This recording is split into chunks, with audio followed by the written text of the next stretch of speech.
Happy Easter to you. I'm so sorry that this worldwide pandemic is interrupting our celebration of Easter the way that we love to do it. But the beauty of it is the addition to our celebration of it is I can choose any sunrise that I want this morning. We could have gone to the cathedral because it's empty, or we could have gone just any one of a number of places. Instead, I chose the Scanlon's deck at Raintree Plantation. Look behind us over here. We're going to enjoy the sunrise this morning together here over the lake. And how fitting to enjoy the sunrise at the lake, because that's where Jesus called his first disciples, by the seaside. So you can imagine that you're a fisherman or a fisher of men this morning as we're celebrating Easter together in this manner. The scripture for today's lesson is all of the gospel lessons about the resurrection. Every gospel writer tells the story of what happened on this morning when the women went to the tomb and discovered that Christ was not dead and he wasn't there anymore. So I just encourage you to look in the Gospels. All four of them tell the story, and to read all of them together, maybe even in one sitting since you've got all this time on your hands, and to compare them. The stories are different, as if different people told the story, because people don't tell stories just the same as one another. I have a sign in my office, as a matter of fact, that one of my children made for me that I used to tell them when they were kids, because sometimes I would tell a story about them and they would say, "Daddy, that's not the way it happened." They would yell it at me from the pews, and I would say, "Don't let the facts destroy my story." So different people tell stories differently, but all of the gospel writers say that the women went to the tomb early in the morning, long before the dawn, and there they discovered that the stone was rolled away. Now, I don't know why it's significant that they were all women who went to the tomb. Maybe it's because we could know that they didn't roll the stone away. And if that's not politically correct, I apologize, especially if you're a woman who can roll a stone, because I'm afraid of you. But the women were early, and there they discovered that Christ was not there anymore. And so that's why we gather at sunrise. Sunrise is a metaphor for resurrection. It's a new day, and it's a new beginning. I've called this morning's message Sunrise, Sunset. And maybe you remember that song from that wonderful old play, Fiddler on the Roof. I've got a history with that play, because when I was a kid in high school, we used to call it an operetta, and the drama club put on the play. And I wasn't in the play, I wasn't an actor, but I was in charge of the spotlight. I was in charge of all of the stage directions. I was the president of the audiovisual club, after all. If you look up nerd in the dictionary, my name and my picture is there right next to it. But I had to know the whole script, and I had to know all of the cues. And so whenever I think of sunrise, I also think of sunset, and I think of that wonderful song. I'm not going to bother you by singing it for you today. You hum it in your own head the rest of today, because I mentioned it. But the reason I bring it up, because you might not even be familiar with the whole play, is because the title of the play is significant in this time and for just exactly what we're going through. Tevye, who's the protagonist of Fiddler on the Roof, begins by explaining to us that eking out a simple, pleasant existence in the time of the Russian imperial reign of the region where he lives in the 1900s is as precarious as trying to play a song on top of a roof if you're a fiddler. You're standing on a slippery slope, and yet you're trying to play a happy tune. If that isn't a good analogy for what we're going through right now during the time of this coronavirus quarantine, I don't know what is. And I think it's also a good explanation of the promise of Easter. It is that Christ came to us in this precarious position that we've been created to live in, and he gave us a way to rise above, gave us a way to eke out our own happy, pleasant existence. We're standing here on the deck at Raintree, and we're enjoying the sun as it begins to come up. And I ran across this week a review. I didn't get the book, but I read the review of a book by a Kim Weiss, who is a photographer. And Ms. Weiss is famous for taking pictures of sunrises. And the book that she published is called 52 Weeks of Sunrise. And what Ms. Weiss did, maybe she's a lazy photographer, I don't know, but she's trying to make a point from her own deck and her own place. She took a picture of the same sunrise every day for 52 weeks at the same time, from the same vantage point. And the point that she was trying to make was, even though her view was the same and her vantage was the same, the sunrise was different every day, and it was beautiful every day. The conditions in the world around were different. In fact, I read that the best sunrises or if it's a little bit cloudy outside, not if it's a perfect clear sky, because it creates more color and more filter. And so we're going to have a beautiful sunrise today because it was a little bit stormy last night and we've got some cloud cover. Maybe the cloud cover can represent the difficulties that we're having in our own lives right now. Somehow that difficulty even makes the sun more special to appreciate when it rises, because it gives us a sense of a new beginning and a new hope. And so Ms. Weiss took a picture of the same sunrise from the same deck every day to say to us that we ought to stop and pay attention to our surroundings more often. We ought to stop and appreciate the sunrise more often. We do that on Easter because of the promise of Christ. And then what she did to illustrate her pictures was she invited friends to tell some of their favorite stories about sunrise and why they like the sunrise. Like I said, I didn't buy the book, so I made up some stories of my own. I like the sunrise because the day is full of potential still right now. It could get worse, but it could also get better. Sunrise means a new beginning. Yesterday is gone, and it's forever in the past. And so we can make a new start today. Maybe some new hope today. Another quote that I love about the sunrise is that the sunrise is so great. It represents life and new life. Maybe death is even greater and represents new life in a new special way. That, after all, is the promise of Easter. It is the promise of resurrection. It is the gospel that we must proclaim and we must never forget. Christ came to overcome death, to let evil take its best shot. I have some friends named the Lester family that sing gospel songs.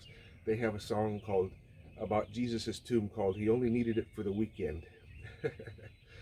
Because Christ came to show us that death can be defeated, especially when we hear about it in the news every day these days. And we want to keep in mind all those families, those tens of thousands of families that are experiencing loss this Easter time. We want to keep in mind that the promise of eternity is a promise that sickness and tears and sadness will be no more.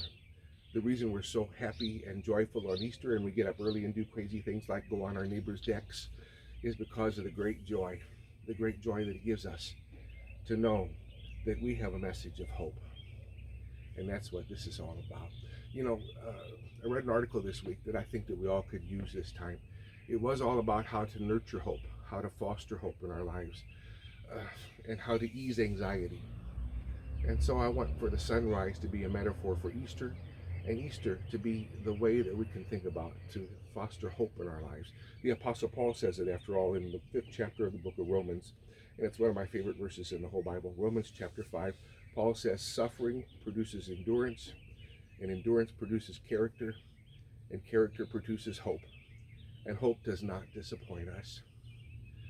And so some of the ways to combat anxiety during this time and to foster hope, I think it's a good idea to turn the news off a lot during the day.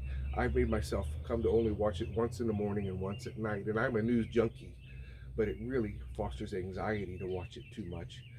Don't just sit in front of the television, but if you do, watch something that's good to watch and something that's fun to watch. We've been watching some old Hitchcock movies lately, and those are kind of fun. Let me know what your favorite movie is that you're watching during this time of anxiety. We watched A Few Good Men the other day. Remember, You Can't Handle the Truth. And we watched A League of Their Own, which just made me miss baseball even more. But it reminded me there's no crying in baseball. Turn the news off some. Another way to fight anxiety and to foster hope in these days is to reach out, to do something for someone else. Now, that's difficult when you can't have connection. But you know what I did yesterday? And I'm not bragging, but I want to give you an idea. My wife, Lynn, made my mother's famous old brown bread recipe in old empty bean cans, so it's that unique shape. And she put them in beautiful Easter bags, and I dropped them off at nursing homes to some of our folks who are shut in. A way to foster hope and ease anxiety for yourself in these days is to reach out, not to focus on your own need and your own sorrow.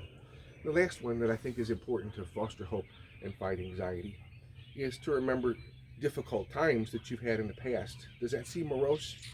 But not, because it'll remind you that you've overcome bad things before. You overcome difficulty before. I read a story this week from history. Here's a history story that I bet you didn't know, that I hope will foster some hope for you.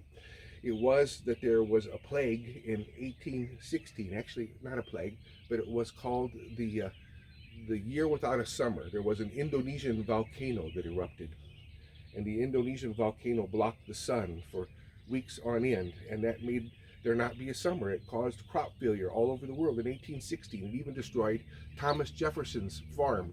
He wrote about it in his journal. One of the things that happened in Switzerland was a group of British writers were there on a vacation, a kind of a conference together in the 1800s.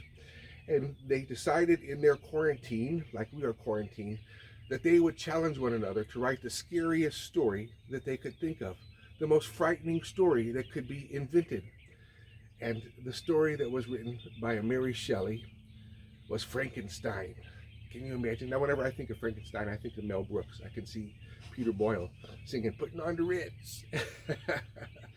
But that's how Frankenstein was written. It was the first science fiction story ever written.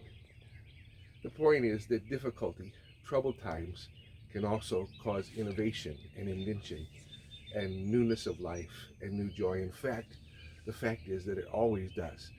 That's what the gift of resurrection is all about. We have a story of our own in our family, Lynn and I, and it calls to mind the point that I like to make when we're in church. Remember when we were in church? Remember church? And we begin each service by asking who has a birthday to celebrate or who has an anniversary to celebrate today. And it seems to me like when I ask folks to tell a story about how they met or what happened on their wedding day, the stories that we tell are always stories about how things went wrong on our special day, on our most important day. At our wedding, I was late to church because when I got out my tuxedo that morning, I found that my gray tuxedo had a brown tie that they had sent to go with it. How awful would that have been? And it was the 70s, so it was a great big tie. I had to go and exchange the tie that morning. And when I got to the church then, our photographer was having some sort of a sugar episode. He had just discovered he had diabetes, poor guy, and he fainted in the aisle just before the procession began. Lynn has a brassy Aunt Shirley. We love you, Shirley, if by some chance this gets to you somehow. She thought he had fallen out of the balcony and he was dead in the middle of the aisle, and they called an ambulance. That's how the procession to our wedding began that day. But we tell the story and we laugh about it now. So all those things that you're going to laugh about someday, resolve to laugh about them now. Resolve to know joy now, because that's the power of resurrection. It is that we can learn that in difficult times, God is doing something new. What is it that we can trust God for today? How is it that God can give you hope today? That's all, but there's one more thing. And this story has really captured my imagination. My son Daniel bought his first house in the Tower Grove neighborhood by Tower Grove Park there. He now is a fancy lawyer and has a bigger, different house. He's still an urban dweller. But it caught my attention because there in the streets of Tower Grove, and it's a neighborhood where I grew up in South City in St. Louis, two young men, one is an artist by trade and the other one is a woodworker, decided last weekend that they would try to spread some joy in their neighborhood. Happened that one played a saxophone and one played the tuba, and the two of them together made their own parade, a two-man parade. And they marched through the streets with no particular plan, just going where the Spirit led them, playing the song "Lean on Me" on their tuba and their saxophone. It was actually kind of pitiful sounding. But the neighbors came out and they brought pots and pans in order to play percussion along with them.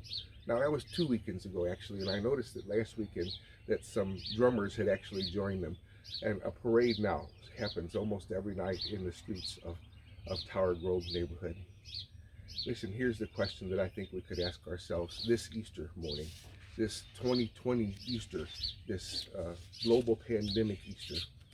What is it that you can do to spread some hope? What is it that you can do to be a person of encouragement? What is it that you can do to reach out to someone? That's the power of resurrection for my life and for yours today and for every day. In Jesus' name. Now we're going to attempt to enjoy this sunrise. What's happening over my shoulder back here? We're going to enjoy this sunrise. And I thought you might enjoy hearing the choir. Maybe the choir would enjoy hearing themselves.